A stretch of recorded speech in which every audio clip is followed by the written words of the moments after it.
Guys, good evening guys. I-video ko ngayon. Nandito pa ako sa Caloocan guys. Nagbili ako ng isda na salay-salay.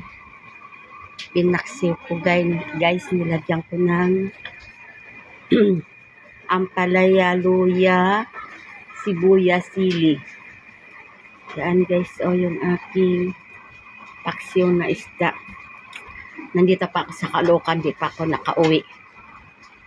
Bukas 1 week na ako dito, pero si Sunday uwi na ako.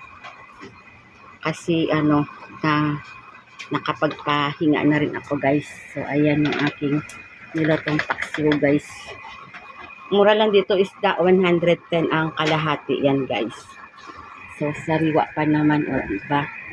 Kasi ang ulam namin kaninang tanghali ay sinigang na hipon. May kalbas ng kamote. So, ayan ang aking isda na paksiw ngayon. Ulam namin ngayong gabi, guys. So, diba? Nandito na lang ang aking video. Bye-bye, God bless. Ingat po kayo.